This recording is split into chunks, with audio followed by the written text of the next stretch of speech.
Yes Raju, I think మీరు అడిగిన ఈ ప్రశ్నలోనే సమాధానం ఉంది. ఆ సమాధానం వాళ్ళకి దొరికే ఉండొచ్చు.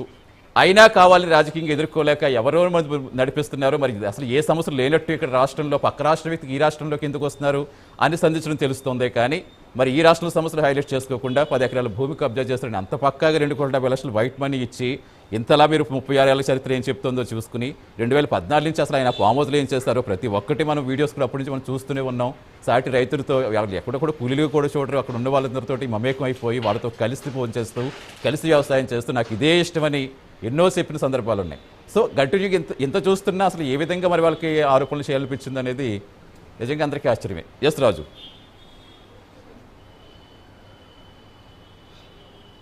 ఎస్ సతీష్, ఇక్కడ ఒకటి అంటే దీన్ని చూస్తుంటే అసలు నవ్వాలా లేకపోతే ఇంకేంటి అర్థం కావట్లేదు. ఎందుకంటే ఇక్కడ పవన్ కళ్యాణ్ గారు ఆ భూమిని కొనేది 2014లో కొన్నారు.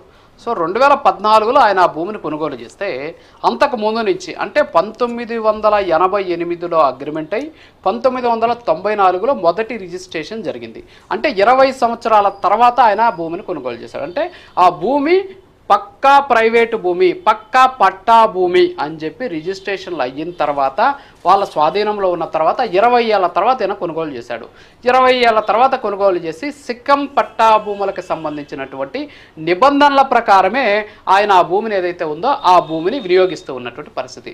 ఇప్పుడు ఇలా ఆరోపిస్తున్నారు పవన్ కళ్యాణ్ అక్కడ ఏదైతే సిక్కం అక్కడ ఉన్నటువంటి ఆ భూములు ఏవైతున్నాయో ఈ భూములు చెరువు భూములు, లేకపోతే ఇది కోడి చెరువు భూమి. ఎస్, కోడి చెరువు భూమి అని మీరు నిర్ధారిస్తే పవన్ కళ్యాణ్ బాధితుడు. పవన్ కళ్యాణ్ మోసపోయాడు. ఇక్కడ నిజంగా మీరు చెప్పేది నిజమే అయితే పవన్ కళ్యాణ్ బాధితుడిగా చూపించండి, నిందితుడు ఎందుకు చూపిస్తున్నారు? ఎస్ సార్, మీరు కొనినటువంటి ఆ కోడి చెరువు పక్కన ఉన్నటువంటి ఆ భూమి ఏదైతే ఉందో అది ప్రభుత్వ భూమి, మీరు మోసపోయారు సార్, మీరు నిజంగా ఇబ్బంది పడతారు సార్, మీరు మోసపోయారు, మీరు బాధితులు అని చెప్పండి. అలా చెప్పకుండా ఆయన్ని నిందితుడిగా చూపించే ప్రయత్నం ఎందుకు చేస్తున్నారు? ఆయన ఏదో కుట్ర చేసేసాడని చెప్పేసి ఆ భూములను ఏదో కబ్జా చేసేసాడని చెప్పేసి ఎందుకు చెప్తున్నారు? 1988 నుంచి ఇప్పటి వరకు దాదాపు 36 సంవత్సరాలకు సంబంధించినటువంటి చరిత్ర ప్రైమ్ న్యూస్ మీ ముందు పెట్టింది. మరి మేము ముందు పెట్టినప్పుడు ఇది పక్కా పట్టా భూమి అని చెప్పేసి ప్రతి డాక్యుమెంట్లో స్పష్టమైంది. ప్రభుత్వ వ్యవస్థలే కళ్ళు మూసుకొని